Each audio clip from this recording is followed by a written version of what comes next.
Bueno, vamos a comenzar con el módulo de cría vacuna como sistema ganadero sobre campo natural.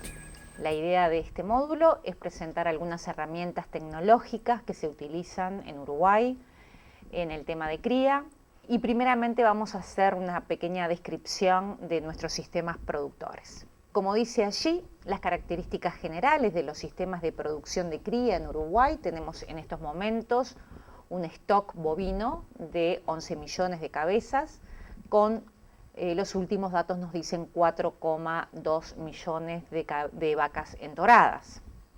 Y prácticamente 12 millones de hectáreas ocupadas por ganaderos, de los cuales, y es el módulo que nos convoca hoy, el campo natural es la base principal nutricional de nuestro rodeo. Es importante destacar que el área mejorada destinada a la cría es muy poca, está por debajo del 10%. Cuando hablamos de área de pasturas mejoradas estamos hablando de mejoramientos de campo o eventualmente de praderas, y que en Uruguay las razas británicas están ocupando los principales lugares, o sea, la mayor cantidad de animales registrados son tanto Hereford como Aberdeen Angus. No deja de ser importante que sepamos cómo estamos distribuidos. Los criadores, los productores de ciclo completo, los invernadores, ovinos exclusivamente. Estamos hablando de un total de casi 48.000 productores, de los cuales el 54% son criadores y el 19% son criadores con ciclo completo, lo que quiere decir que los criadores ocupan un importante lugar dentro de los productores ganaderos de nuestro país. Y también hay algo que es importante remarcarles en esta ocasión para poder entender un poco mejor de qué estamos hablando, y es que el 73% de los productores son criadores, pero lo llamativo es que el 69%, casi el 70% podríamos decir, tiene menos de 200 hectáreas. Eso ya nos perfila para saber cuál es nuestro público, hacia dónde tenemos que trabajar, si bien la investigación, que es desde donde me toca hablar, hemos trabajado para los pequeños, para los medianos y para los grandes productores en herramientas tecnológicas que mejoren la productividad. ¿Cuáles son desde INEA los enfoques tecnológicos o las herramientas tecnológicas que hemos desarrollado en el área de cría? Primero, como dije antes, la base nutricional, el campo natural, y obviamente está presente incrementar la productividad de los criadores con bajos costos o, dicho de otra forma, con costos mesurados. Reivindicar las tecnologías de proceso que muchas veces están olvidadas, dejadas de lado, donde las tecnologías de insumo parece que son más agresivas cuando salen al mercado. Bueno, nosotros de alguna forma queremos reivindicar esas tecnologías de proceso, como lo vamos a ver un poquito más adelante, y en ese marco el objetivo es fomentar y promover las intervenciones estratégicas dentro del rodeo de cría que tengan alto impacto. Para hacer eso en cualquier rodeo es importante el conocimiento. Y como dice ahí, la investigación nacional y pertinente. Pertinente para resolver nuestros propios problemas, los problemas que tienen nuestros propios productores. Para poder intervenir estratégicamente, también remarco el conocimiento, la información científica, analítica, luego validada a nivel de productores, lo que de alguna forma genera un conocimiento que hace que sea realmente válido y veraz a la hora de trasladarlo a los productores. Acá simplemente bajo un esquema, conocimiento, debe de difundirse, capacitar a los técnicos, que es un poco lo que estamos haciendo en estos momentos, para que esos técnicos puedan trasladarle a los productores las herramientas más importantes para mejorar el manejo. Cuando hablamos de herramientas tecnológicas, esto va a ser como un primer bloque, cuando hablamos de herramientas tecnológicas para la cría vacuna, generalmente me gusta subdividirlas en herramientas de ordenamiento del rodeo, lo que podemos decir de manejo general, herramientas tecnológicas estratégicas que muchas veces se pueden volver estructurales. Cuando hablamos de estratégicas es cuando sucede algo que amerita utilizar esa tecnología. Cuando hablamos de estructurales es que el productor la adopta siempre a lo largo del tiempo. Y luego una pregunta que nos hacemos comúnmente, si realmente hay tecnologías de costo cero, que es común escuchar y hablar de este tipo de tecnologías. Bueno, vamos a hablar solamente de una o dos que nos parece importante. Bien, si nos vamos a las herramientas de ordenamiento del rodeo, creo que vamos a enumerar de alguna forma una cantidad de tecnologías de manejo, de herramientas de manejo, independientemente de la raza que utilicemos, como dice aquí, pero que detallan una cantidad de puntos de ordenamiento del rodeo que tienen que ser base en el manejo del mismo.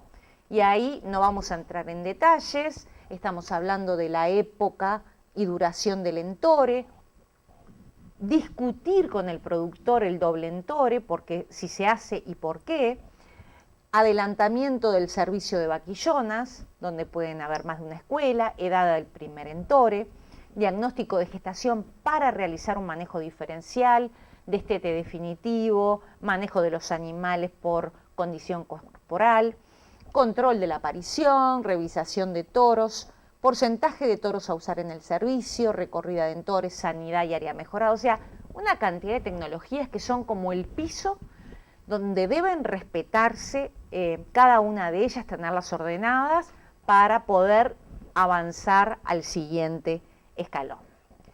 Bien, generalmente le llamo los old hits a este tipo de herramientas porque es algo que venimos repitiendo desde hace mucho tiempo, pero que sin embargo muchas veces no son aplicadas en el orden correspondiente. Cuando pasamos al segundo bloque, que son las herramientas tecnológicas estratégicas o estructurales, quizás sea importante remarcar el enfoque o recordar el enfoque que se ha generado en este tema. Primero, que la baja performance reproductiva en vacunos en Uruguay se puede basar en dos aspectos. Una, la alta edad al primer servicio de las vaquillonas y el largo del anestro posparto en el rodeo adulto. Cuando hablamos de la alta edad del primer servicio en vaquillonas, 50% a los 3 años, con problema de ciclicidad ovárica al inicio del servicio, creo que es importante remarcar, como dice ahí, algunas características. Hemos trabajado en la caracterización de los sistemas de recría en condiciones pastoriles. Hay información donde buscar que está publicada, está documentada. Identificación de problemas productivos y su relación con la eficiencia reproductiva. Y por último, el análisis de sistemas de servicios anticipados, como por ejemplo los servicios de otoño. O sea que dentro del tema de recría hemos avanzado a lo largo de estos últimos años en varios temas. Importante y rápidamente mostrar la curva de producción de forraje, que muestra realmente una disminución en el crecimiento en invierno, que se ve reflejada en la baja o en la caída de peso vivo de las terneras en su primer invierno y también en su segundo. Y ahí es como empezamos la investigación, a ver qué pasaba en ese primer invierno. Se realizaron muchos trabajos, estos trabajos se hicieron con consumo individual, como pueden ver ahí, con más de 60 animales encerrados, donde se evaluaron diferentes raciones, diferentes cantidad de ración, siempre sobre campo natural y como una intervención estratégica en el invierno. Acá tenemos solamente algunos resultados, ¿no verdad? De las tasas de ganancia de animales suplementados versus los animales que no fueron suplementados, y como vemos, afrechillo de arroz, espelar de girasol, sorgo molido, afrechillo de arroz desgrasado. Todas estas tasas de ganancia, que fueron prácticamente en el entorno de los 200 gramos, y todas estas pérdidas, que fueron bastante consistentes a lo largo del tiempo, muestran que prácticamente hay una diferencia de 300 gramos a favor de los animales suplementados. información que realmente se ha repetido a lo largo del tiempo. Ahora, cuando nosotros empezamos con estos trabajos, es importante que ustedes conozcan por qué empezamos con esto, cuál es la historia. El paradigma era que, y hasta el día de hoy se sigue escuchando, llegar con un peso dentore, llegar con la vaquillona con 280 kilos y que con eso parecía que era suficiente. Bueno, evitando pérdidas de peso en el primer invierno se llegaba con 280 kilos. ¿Y qué pasaba con la eficiencia reproductiva? O sea, nosotros nos planteamos algunos hipótesis de trabajo porque veíamos principalmente que los productores nos llamaban para presentarnos el problema de que esos 280 kilos muchas veces no reflejaba la ciclicidad ovárica. Por lo tanto, muy pocas vaquillonas con 280 kilos y 2 años de edad estaban ciclando cuando empezamos esta línea de trabajo. Y también lo que observamos es que vaquillonas con el mismo peso vivo al servicio, algunas ciclaban y otras estaban en anestro, o sea, estaban sin ciclar, estaban sin presentar celo. Eso nos prendió una luz diciendo, bueno, el peso vivo no cuenta toda la historia, no refleja toda la información, no muestra totalmente lo que pasa en los ovarios de los animales, y por eso empezamos esta línea de investigación donde manejamos dos hipótesis. El peso adulto había aumentado como consecuencia de la incorporación de genética americana y canadiense, y que la distribución de las tasas de ganancia en la vaquillona también estaba afectando la ciclicidad ovárica. Lo primero lo entienden perfectamente, o sea, más ganado más grande requiere llegar a un 60-65% para entrar en pubertad, o sea que cuanto más grandes son los animales, más kilogramos y más desarrollo deben de tener los animales. Y la segunda es cómo le pongo los kilos a la vaquillona, o sea, la distribución a lo largo de los primeros 2 años, la distribución de las tasas de ganancia. Esas fueron nuestras hipótesis. Los antecedentes nacionales fueron que terneras de 14 y 15 meses alcanzaban la pubertad con 240 a 260 kilos. Esto obviamente implica que hubo un cambio en el biotipo animal. Acá tenemos un Hereford de muchos años atrás, acá tenemos los actuales, o sea, el tamaño animal ha aumentado en ambas razas británicas, y eso obviamente es muy difícil de, si ustedes quieren, de armar un trabajo de campo, porque no tenemos la genética pasada. Cuando hablamos de la distribución de las tasas de ganancia, trabajamos principalmente con el primer invierno y diferentes tasas de ganancia. Acá tenemos el peso vivo, acá tenemos las fechas, no importa.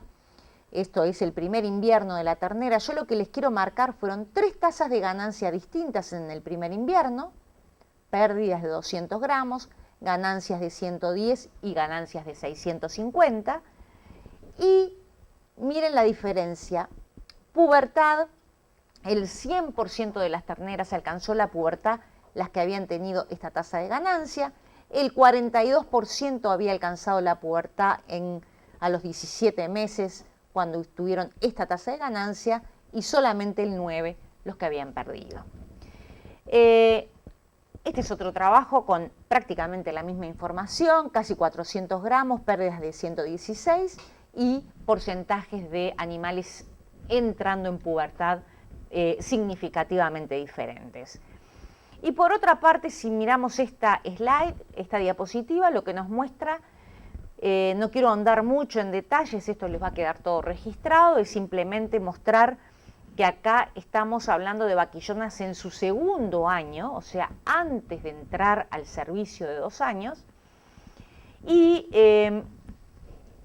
antes de comenzar la inseminación tenemos un 72% ciclando, que tiene esta evolución de peso, y un 28% que está en anestro, que tiene esta evolución de peso.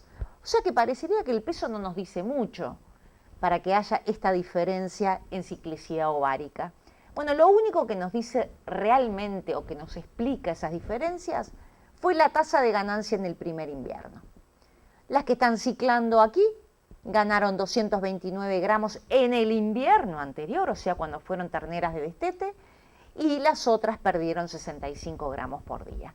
Lo que de alguna forma, después de muchos años de trabajo y de muchos experimentos, yo trato de resumirles en solamente 2 o 3 slides de que la tasa de ganancia en el primer invierno post-destete afecta no solamente la entrada a la pubertad, sino que puede afectar la eficiencia reproductiva a los 2 años de edad.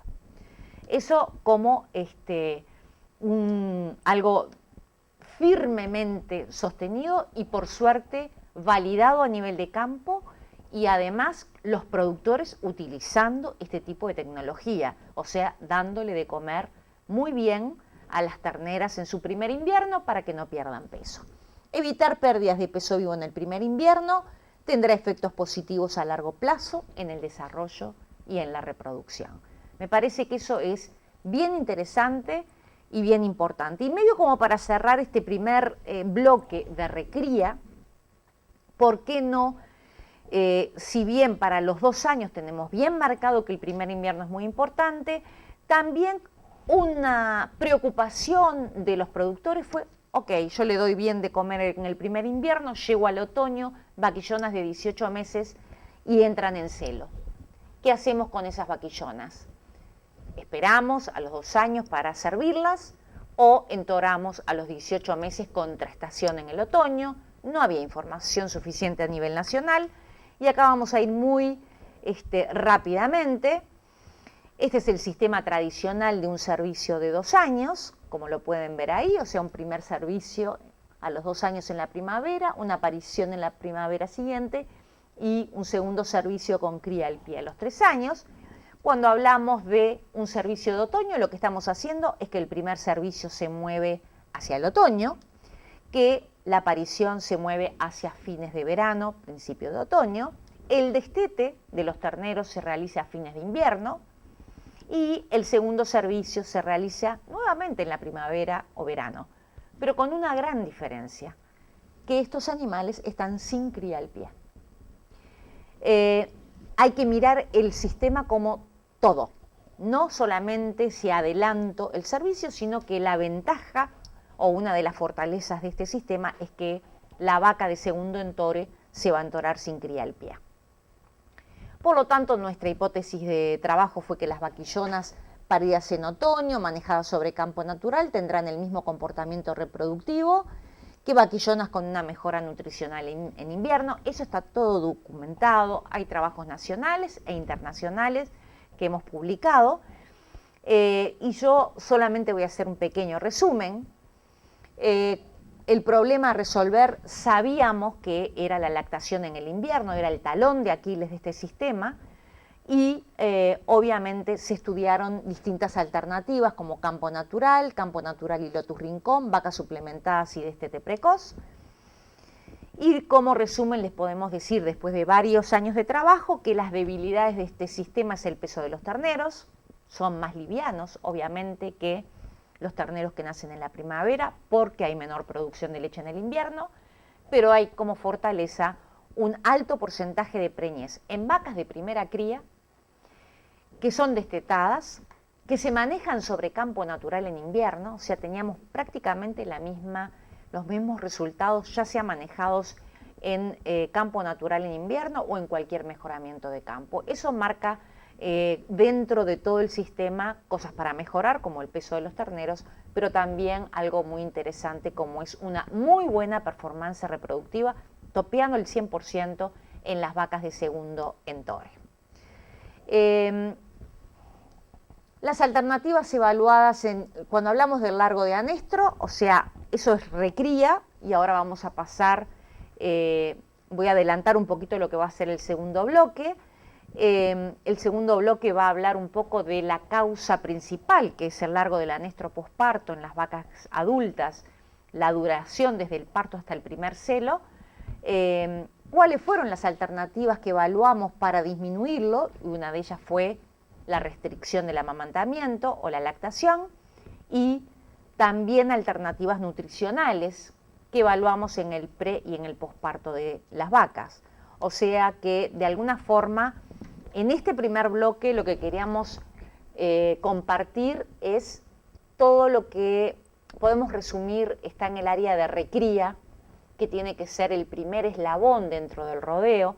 La ternera va a ser la futura madre dentro de nuestro rodeo de cría y por lo tanto hoy tenemos información absolutamente consistente de cómo manejarla para que sea eficientemente, sea un animal eficiente desde el punto de vista reproductivo y obviamente también manejar otras alternativas como puede ser un servicio de 18 meses con fortalezas, debilidades, que tenemos que tener conocimiento de los mismos.